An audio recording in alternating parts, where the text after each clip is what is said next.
আজকে আমরা আলোচনা করব যে যে কনফিউশনে থাকে যে আসলে আপিলটা আমরা কিভাবে বুঝবো এই বিষয় নিয়ে আজকে আমরা আলোচনা করব, সাথে থাকুন। আজকে আমরা আলোচনা করব যে হাইকোর্ট পারমিশন প্রস্তুতি বা হাইকোর্ট পারমিশন এক্সাম নিয়ে আলোচনা করব আমরা সিভিল আপিল নিয়ে, এবং সিভিল আপিলে কি কি বিষয় দিতে হয় এবং কিভাবে মনে রাখতে হবে এই বিষয়গুলো আমরা আজকে আলোচনা করব, সাথে থাকুন। প্রথমত হচ্ছে যে সিভিল ম্যাটার যখন চলে আসে তখন বুঝবো আমরা যে একটা প্রপার্টি, অর্থাৎ এটি হচ্ছে একটা প্রপার্টি।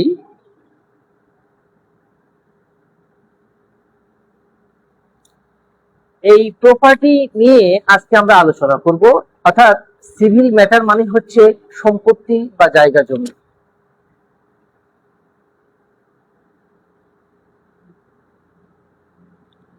তার মানে এই সম্পত্তি নিয়ে যখন আলোচনা করব ওয়ার্ডার 1 অনুসারে সেখানে বলেই দিয়েছে যে এখানে টু পার্টিস থাকতে হবে, must be two parties, there are two parties for the purpose of the arising the allegations cause of actions about the property. Number 1, এখানে হচ্ছে একজন পার্টি আর এটি হচ্ছে একজন পার্টি, তার মানে টু পার্টিস প্রেজেন্ট হেয়ার। তার মানে এ হয় বাদী হবে অথবা এ হয় বাদী হবে। তার মানে বাদী কি হবে বা বিবাদী কি হবে এটা আমরা আইডেন্টিফাই করব যে এই কজ অফ অ্যাকশন দেখে।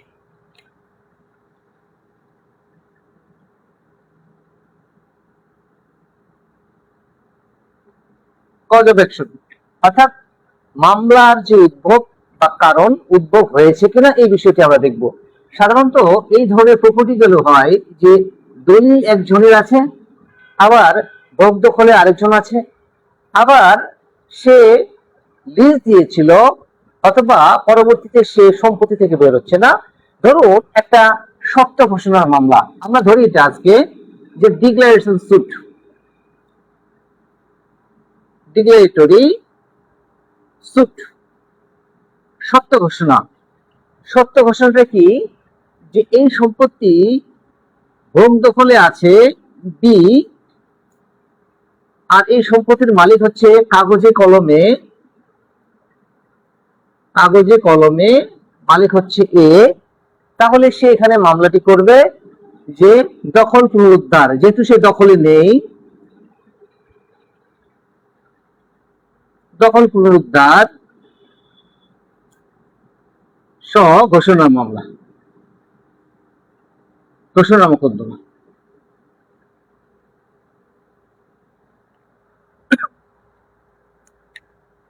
আমরা তাহলে পেলাম যে এই একটা দখল পুনরুদ্ধার ঘোষণার মামলা, সেক্ষেত্রে একজন বাদী থাকে আর একজন বিবাদী থাকে, অর্থাৎ টু পার্টিস।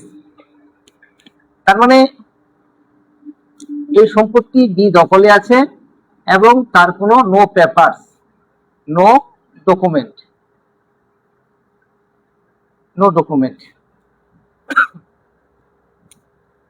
এবং সে বেআইনি ভাবে এখানে আছে। যেহেতু বেআইনি ভাবে আছে তার মানে এই সম্পত্তির যে ইনহেরিটেড অর্থাৎ উত্তরাধিকার সূত্রে যে এই সম্পত্তি এ মালিক,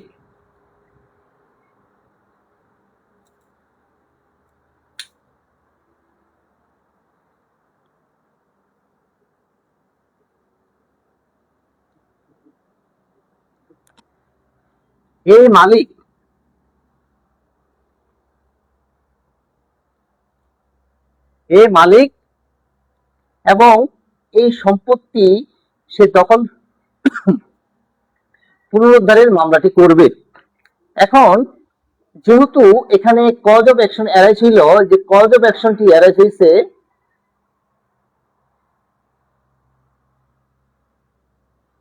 দখল, সে দখল চায়, আরেকটি হচ্ছে যে কাগজগুলো যে রয়েছে তার ডকুমেন্টস গুলো যে রয়েছে সেটা সে ঘোষণা চায়। দুটো জিনিস চাচ্ছে সে এখানে, একটা হচ্ছে পেপার গুলো যে আছে সেটা অনুসারে আমি মালিক, আরেকটি হচ্ছে যে দখল যেহেতু আমি নেই আমাকে যেন আদালতের মাধ্যমে দখল করে দেওয়া হয়। দুটি প্রতিকার হচ্ছে মেইন প্রতিকার। এখন প্রশ্ন হচ্ছে যে হাইকোর্ট ডিভিশনে আপিল হবে কিভাবে, আমরা এটা কিভাবে আইডেন্টিফাই করব। আশা করি আপনারা এটা নিয়েছেন নোট। হ্যাঁ,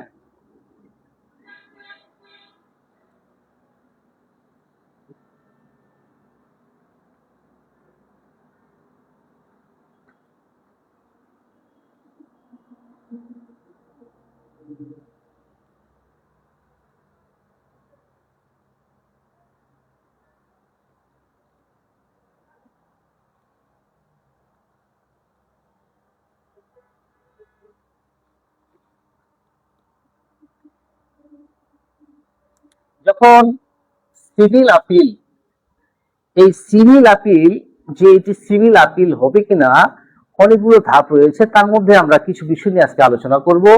সাধারণত দেখতে হবে যে প্রথমে কোন কোর্টে রায়টি হয়েছে, সর্বশেষ কোন কোর্টে রায় হয়েছে। ধরুন এ একটি সম্পত্তির মালিকানা দাবি করে এই মর্মে ঘোষণা চায়, তার সাথে দখল পুনরুদ্ধারের জন্য সে ঘোষণা চায়। তার মানে একটি হচ্ছে দখল পুনরুদ্ধার, দুই নম্বর হচ্ছে কাগজগুলো যে তার বৈধ এটা নিয়ে। তার মানে দুটি প্রতিকারের উপর সে ঘোষণা চেয়েছে। এখন এই ঘোষণাটি এগেইনস্ট বি, তার মানে এখানে হচ্ছে প্লেইনটিফ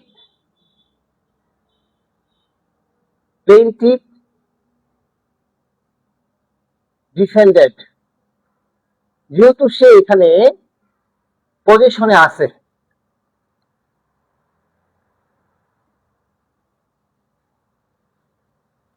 আছে, তাহলে এই ক্ষেত্রে এ এই এগেইনস্ট বি এর বিরুদ্ধে suit the file against B positions and declaratory suit.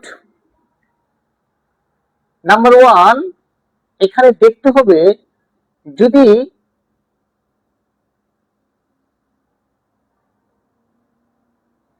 Joint district জাজ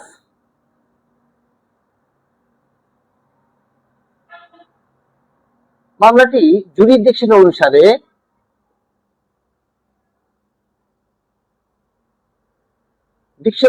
মামলাটি যেহেতু ফাইলিং হয়, সেক্ষেত্রে যদি মামলাটি খারিজ হয়ে যায়, তার মানে মামলাটি যদি খারিজ হয়ে যায়, খারিজ যেটাকে আমরা ডিসমিস বলে থাকি, তাহলে এই প্লেইনটিফ হেরে গেল। তার মানে হাইকোর্ট ডিভিশনে যদি সে আপিল করতে চায়, তাহলে এই প্লেইনটিফ হয়ে যাবে অ্যাপেলেন্ট।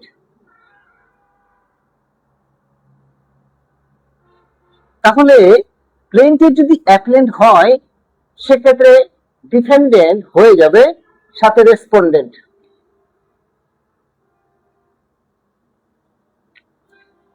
আশা করি আমরা বুঝতে পারছি এই লেকচারের মাধ্যমে। তাহলে এখানে আসছে যে যেহেতু জয়েন্ট ডিস্ট্রিক্ট জাজ এই মামলাটি খারিজ করে দিয়েছে, কেন খারিজ করে দিয়েছে এটি আমরা এখন আলোচনা করছি না, শুধু আমরা ধরার চেষ্টা করতেছি যে এই মামলাটি যখন নিম্ন আদালতে একটি কোর্টে রায় হয়ে যায় জাজমেন্ট এন্ড ডিগ্রি, তখন এগেইন জাজমেন্ট এন্ড ডিগ্রি অর্ডারের বিরুদ্ধে বা ডিগ্রির বিরুদ্ধে যখন আমরা হাইকোর্টে আপিল করব, কিভাবে বুঝবো? সাধারণত যেখানে 5 কোটি টাকার কথা বলা হয়েছে এটা একটা বিষয়। দুই নম্বর হচ্ছে অর্ডার 43 আমরা দেখব, সেখানে কিছু বিষয় আছে যে আপিল কি কি বিষয়ের উপর করা যাবে, এর ব্যতীত আমরা রিভিশনে চলে যাব। এবার এই প্লেইনটিফ হয়ে গেল অ্যাপেলেন্ট, অর্থাৎ প্লেইনটিফ বলতে বাদী যেহেতু হেরে গেছে, সেহেতু সে আবার এই বাদী হয়ে যাবে হাইকোর্ট ডিভিশনে আপিলকারী। যেহেতু ডিফেন্ডেন্ট হচ্ছে বিবাদী হয়ে যাবে প্রতিপক্ষ বা রেসপন্ডেন্ট। তার মানে plaintiff slash appellant, defendant slash respondent. এখন আমরা দেখব যে সাধারণত সিভিলে হাইকোর্ট ডিভিশনে যখন পরীক্ষাগুলো আসে, হাইকোর্ট পাবলিশন এক্সামের ক্ষেত্রে পরীক্ষায় যখন আসে, তখন অনেকে কনফিউশনে পড়ে যায় যে আসলে এই সিভিলে কি কি লিখতে হয়। এই বিষয়গুলো নিয়ে আজকে আমরা একটু আলোচনা করি।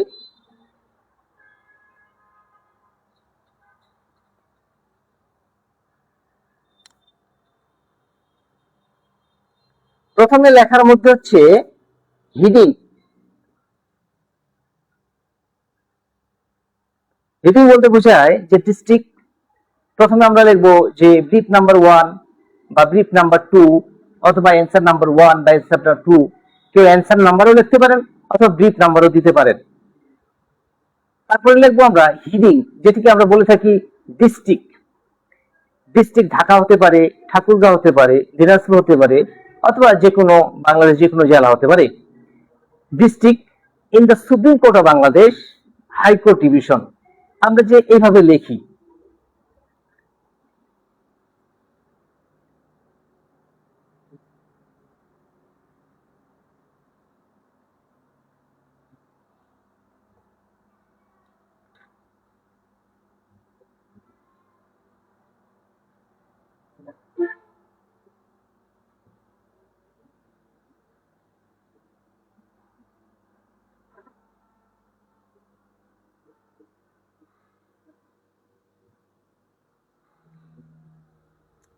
আমরা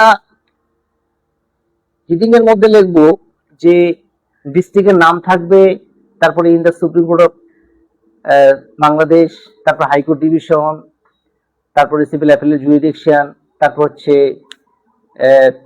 appellate jury from original degree. এই যে বিষয়গুলো চলে আসবে এটা হিডিং এর মধ্যে। এরপরে চলে আসবে পার্টিদের নাম, সেটি আবার কজ টাইটেল। এটি হচ্ছে কজ টাইটেল। 3 তে বলছে গ্রাউন্ডস।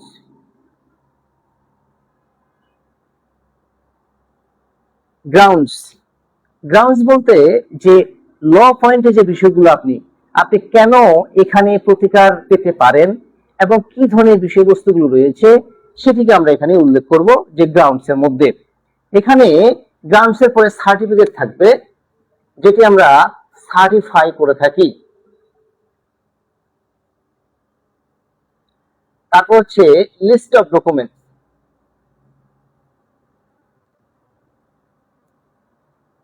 তো সাধারণত এই বিষয়গুলো বা এই টপিকগুলো থাকে সিভিল আপিলের ক্ষেত্রে। অনেকে কনফিউশনে পড়ে যায় যে সিভিল আপিলে আমরা কি ধরনের বিষয়গুলো বা কিভাবে ফরম্যাটটাকে রেডি করব। বেশিরভাগ ফেল করার কারণ হচ্ছে, অনেকে ফেল করার কারণ হচ্ছে ফরম্যাট।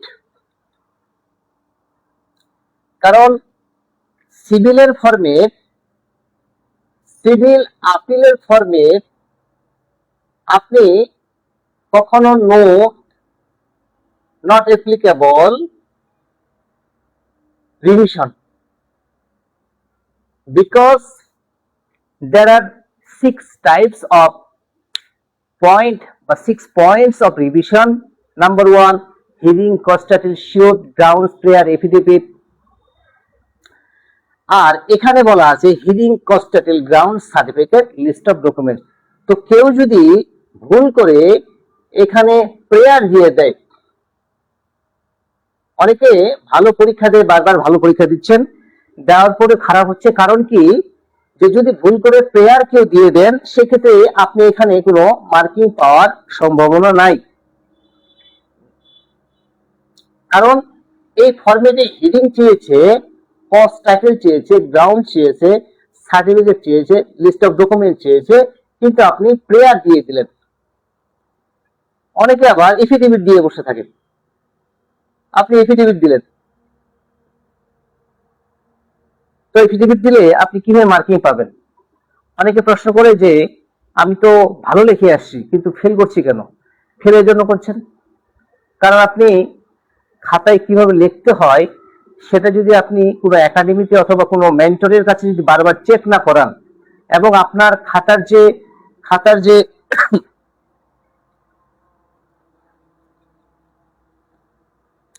এটি যদি খাতা হয়, এটুকু বাদ দিতে হয়, এটুকু বাদ দিতে হয়, এটুকু বাদ দিতে হয়, নিচে আবার বর্ডার লাইনটা বাদ দিতে হয় একটু, আবার নিচে আবার বর্ডার লাইনটা ক্রস করা যাবে না, তো এই যে বিষয়গুলো, আবার ডিস্ট্রিক্টটা আপনি এখান থেকে লিখবেন, district in the supreme court আপনি এখান থেকে লিখবেন, আবার আপনি যে পার্টিদের নাম এখান থেকে লিখবেন। তো এই যে বিষয়টা, এই বিষয়গুলো যদি আপনি আইডেন্টিফাই না করতে পারেন, সেক্ষেত্রে সেক্ষেত্রে এই সিভিল আপিলের ফরম্যাটটা যদি আপনি ভালো মতো বুঝতে না পারেন, সেই ক্ষেত্রে আপনি সিভিল আপিল থেকে মার্কিং পাওয়ার সম্ভাবনা না। আমি পরীক্ষার যে কোশ্চেনগুলো সেখান থেকে যদি বলা যায়, তাহলে সব থেকে মার্কিং তোলার যে কৌশলটা সেটা হচ্ছে সিভিল আপিল থেকে।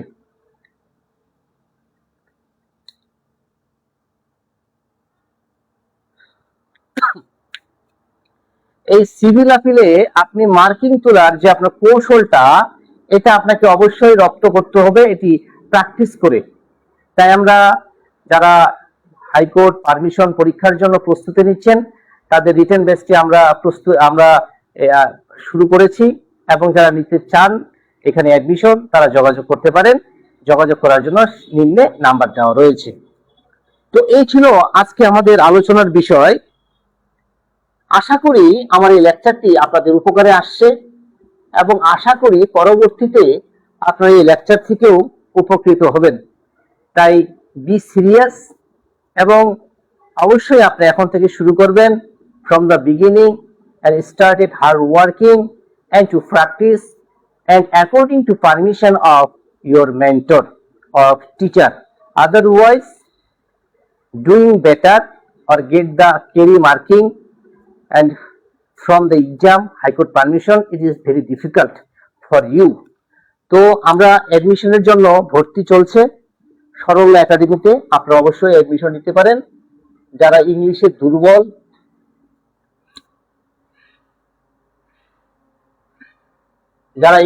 দুর্বল, তাদের জন্য স্পেশাল আমরা ক্লাস, এক্সট্রা ক্লাস নিয়ে থাকি। যে যাদের অনেকের বেসিক ইংলিশে একটু সমস্যা থাকতে পারে, অনেকে যেহেতু আমাদের এটা মানে ইংলিশটা যেহেতু আমরা বেশিরভাগই আমরা যেহেতু বাংলা মিডিয়াম থেকে পড়াশোনা করে আসি, সে থেকে আমাদের এটা যদি কঠিন হয়ে যায়, অনেক স্টুডেন্ট আছে এটি কঠিন হয়ে যায়, সেক্ষেত্রে আমি এই তাদের জন্য স্পেশাল একটা ক্লাস নিই, যাতে তার ইংলিশ যে লেভেলটা রয়েছে সেটার জন্য তার যে মেকিং সেন্টেন্স করা, এই মেকিং সেন্টেন্সটা আমরা ঠিক করে দেওয়ার চেষ্টা করি।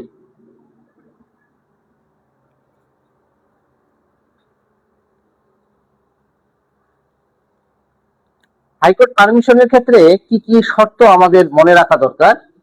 একটি হচ্ছে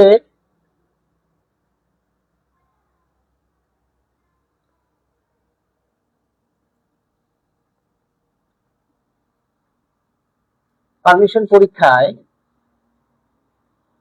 শর্তগুলো আমরা নিই। প্রথমটা হচ্ছে ফরম্যাট। এই ফরম্যাট আপনি হেরফের করতে পারবেন না। এখানে যা চেয়েছে, আপনি ধরেন যে এখানে সার্টিফিকেট দিলেন না, অথবা আপনি সার্টিফিকেটের জায়গায় এখানে আপনি পেয়ার দিয়ে দিলেন, কিন্তু সিভিল আপিলে পেয়ার চাইনি, গ্রাউন্ড চেয়েছে। হিডিং কনস্টাটেল গ্রাউন্ড দিতে হবে আপনাকে, তারপরে আপনাকে সার্টিফিকেট দিতে হবে, লিস্ট অফ ডকুমেন্ট দিতে হবে। কোনো কারণবশত আপনি একটা বা দুইটা ছেড়ে দিলেন, সেক্ষেত্রে আপনার মার্কিং পাওয়ার সম্ভাবনা এখানে থাকছে না। দুই নম্বর হচ্ছে যে সেন্টেন্স মেকিং। অনেকের ইংলিশের দুর্বলতা রয়েছে, যে ভেরি উইক ইন ইংলিশ, তো তাদেরকে এক্সট্রা ক্লাস দিয়ে তাদের যে ইংলিশ ব্যাকআপ যেটা রয়েছে সেটাকে চেষ্টা করি, যাতে সে তার যে ইংলিশ যে বেসিকটা সেটা যেন স্ট্রং হয়ে যায়, এবং সে যেন এই হাইকোর্ট পারমিশনে ফার্স্ট টাইমে যেন বের হয়ে আসতে পারে। তো আমরা চেষ্টা করব, যারা আমাদের একাডেমিতে আসেন আমরা শতভাগ চেষ্টা করি, এবং আমাদের কয়েকটা ব্যাচ বের হয়ে গেছে হাইকোর্ট পারমিশনের, এবং যে আমরা চেষ্টা করি যাদের যেভাবে লেভেলটা থাকে ইংলিশের, সে বেসিক লেভেলটার উপর আমরা ডিপেন্ড করে বা সেটা দেখে তার এই বেসিক লেভেলটাকে আরো স্ট্রং করার জন্য চেষ্টা করি, যাতে সেন্টেন্স মেকিং করাটা খুব গুরুত্বপূর্ণ। কারণ যদি এখানে আপনি মুখস্থ যেটা করে গেছেন, এই ফরম্যাট অনুসারে যদি আপনি সে লিখে না আসতে পারেন, সেক্ষেত্রেও কিন্তু পাস করার অনেক কঠিন হয়ে যায়। কারণ কিছু শব্দ মেকিং করে আপনাকে চলে আসতে হবে, অর্থাৎ কিছু বাক্য আপনাকে তৈরি করে আসতে হবে। যদি না পারেন সেক্ষেত্রেও তো আপনার জন্য অনেক কঠিন হয়ে যাবে। তো এই জন্য আমরা চেষ্টা করব যারা ইংলিশে অনেক দুর্বল রয়েছেন তাদের জন্য এক্সট্রা ক্লাস দিয়ে তাদের বেসিক লেভেলটাকে ঠিক রাখা, এবং তার সাথে যে হাইকোর্ট পারমিশনের যে যে প্রস্তুতি সেটা আমরা চেষ্টা করি। সেজন্য লেখে আমাদের খাতাটা যখন দেখাবে, যখন সিভিল আপিলের উপর আমরা বেশ করে একটা পরীক্ষা নেব, নেওয়ার পরে যখন তার খাতাটা দেখবো, 3-4টা পরীক্ষা নেওয়ার পরে যখন দেখা যাবে, তখন তার একটা কনফিডেন্স লেভেলটা বেড়ে যাবে, এবং তার যে প্রিভিয়াস যে কনফিউশন সেগুলো দূর হবে। তো এই ছিল আমাদের আজকের আলোচনার বিষয়। আশা করি এই লেকচারটি আপনাদের ভালো লেগেছে। যদি ভালো লেগে থাকে অবশ্যই আপনারা মতামত জানাবেন এবং এটিকে শেয়ার করেও আপনাদের যারা বন্ধু বান্ধব রয়েছে, যারা হাইকোর্ট পারমিশন পরীক্ষার জন্য প্রস্তুতি নিচ্ছেন, তাদেরকেও আপনারা এটি শেয়ার করে সহযোগিতা করতে পারেন। তো আজ এ পর্যন্ত, আপনাদের সকলের প্রতি সুস্থতা কামনা করে এখানে শেষ করছি। আমি অ্যাডভোকেট সরল কুমার রায়, সুপ্রিম কোর্ট বাংলাদেশ, ফাউন্ডার এবং ডিরেক্টর সরল ল একাডেমি। ভালো থাকবেন। শুভরাত্রি। নমস্কার।